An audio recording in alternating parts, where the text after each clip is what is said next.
Hello, welcome to this week's video for Follow Your Passions. My name is Sonia DoubleG and I hope you're having a lovely day.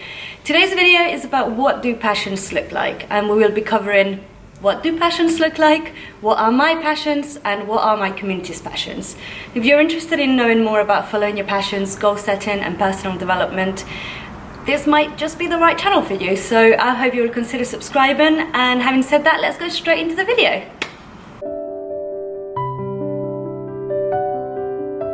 So before I get started with the video, I just want to start off by defining a couple of words, and these are dictionary definitions, so I'm not making them up. But the first one is passion, and passion according to the dictionary means a very powerful feeling. But right underneath that, below that, you've got passion for something. That something changes obviously from person to person, but that one means an extreme interest in or wish for doing something, such as a hobby or an activity. And obviously you need passion in order to be passionate for something, but I just wanted to clearly define them both so that you know what the difference is in between them. Passion in itself is just a feeling, a very powerful one, but a passion for is an extreme interest or a wish for doing something. So having said that, let's just get straight into the first topic, which is what do passions look like? As we've said, a passion is a very strong emotion. It is a strong desire, and it can get you to do amazing things in life. It is also an emotion that deserves your attention and your action, as without actions there is no results. Passions really do take forms in all sizes, all colours, all shapes, all industries, all strengths. And the thing is, they are different for every single person. There are people that are very passionate about one thing. There are also people that are very passionate about a multitude of things. Those people we call multi-passionate people, and I definitely fall into that category. I'm sure that there's many of you that fall within that category too. But those people that are multi-passionate may have different passions that don't necessarily interlink with one another. They might be separate, standalone passions, and they genuinely could have no link in between them. And the thing when it comes to passions, as we've said, they are different for every single person. And if you're one of these people that doesn't really know what their passions are, I just don't want you to get discouraged or disillusioned, because finding your passions is a journey in itself. So my recommendation for you is to just keep trying new things, and you will find things that will make you feel happy and passionate, and things that you may not have considered doing before, maybe the things that drive you forward. So just try out different things, see what your heart desires, see what you fancy doing, and just try it out. You'll never know. You can also check out videos number 2 and 3, which are reasons to follow your passions and 10 questions to ask yourself to help figure out your passions if you haven't yet. They might be quite handy in order for you to find what your passions are. But all I'm going to say on that is don't try and rush it. There is literally no rush. You've got time, and just take one step at a time. Taking action and taking one step at a time will allow you to little by little discover what you're passionate about. As I said, they do really take form in all sizes, all colours, all industries. Every single person has different passions. So the second part is going to be what are my passions? And if you ask me what I am passionate about, I know nobody asked, but I'm going to tell you anyway. My answer would be long and extensive, and it would contain a lot of passions. So I could say things like photography, traveling, making videos, self-growth, self-care, foreign languages, singing, dancing, reading, writing, helping others, inspiring others, learning, history, art, animal spirits, tarot, spirituality, MBTIs, creativity, and passions. I am very passionate about passions. But the thing is, I am still discovering new things that I am passionate about as I get older. And I'm still revisiting old passions that I had left along the way. As we've said in previous videos, a lot of the times the things that you were passionate about when you were a kid can still be passions that you have moving forward. You just have to pick them back up and take them along with you. And I'm aware these might seem like a lot of passions, and quite frankly, they are. But I think the key thing here after identifying your passions, it's learning to prioritize them and to give them different weights and values. In other words, rate them.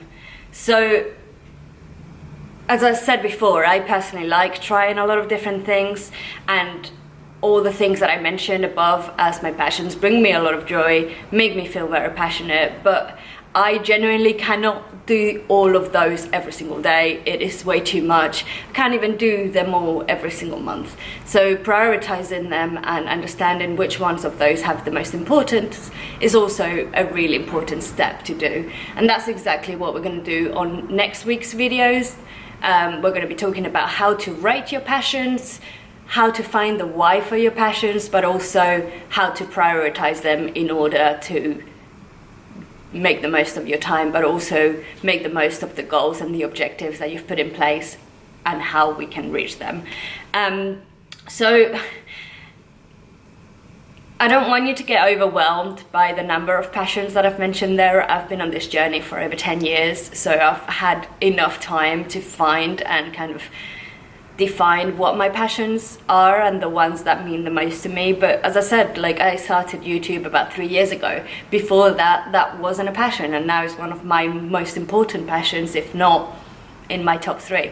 So that's just something to keep in mind. Like, I wasn't making videos 3 years ago, and here I am today. So learning something new is always good, and I generally want you to ask yourself, like, do you know what you're passionate about? Have you ever sat down with yourself and just had that conversation? Did you write down the questions that we put forward on video number 3 last week? Did you write them down? Did you put an hour aside to answer them? What were your results? Did you enjoy doing the exercise? Was the exercise frightening? Was the exercise so overwhelming that you didn't do it? Did you answer 1 question, 2, 3? All of them? Let me know in the comments down below. I'd really love to know. And if there's anything that you are unsure of, or you want more clarity on, or you just simply want to talk about something with someone, just put it in the comments and I'll get back to you at some point or another and we can have a chat. So for the third part of this video, I wanted to talk about my community's passions.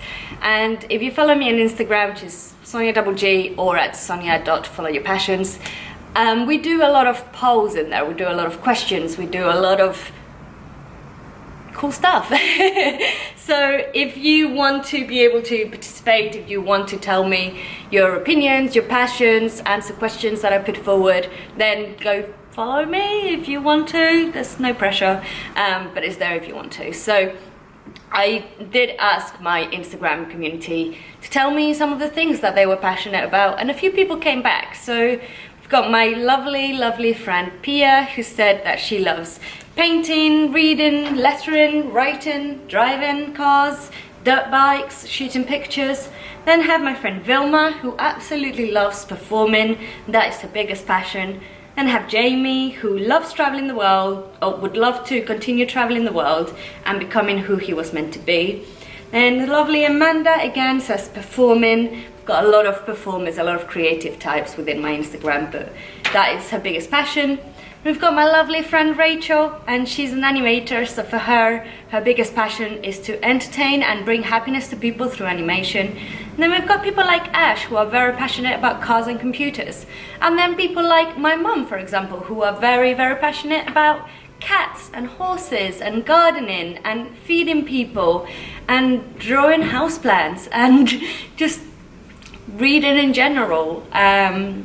Yeah, so I think I get my multi-passions from Mum. She's also a very multi-passionate person. But let me know in the comments down below, what are your biggest passions? What do you feel the most passionate about? I genuinely would love to know, and it might even be featured on my workbook that I'm working on. So that is the end of the video. As I said, next week we'll be talking about how to rate and prioritize your passions. But I hope you've enjoyed this video. I hope you found it valuable. If you did, don't forget to give it a thumbs up and subscribe to my channel if you're not yet subscribed. And I will see you next Saturday, 10 AM GMT. Bye!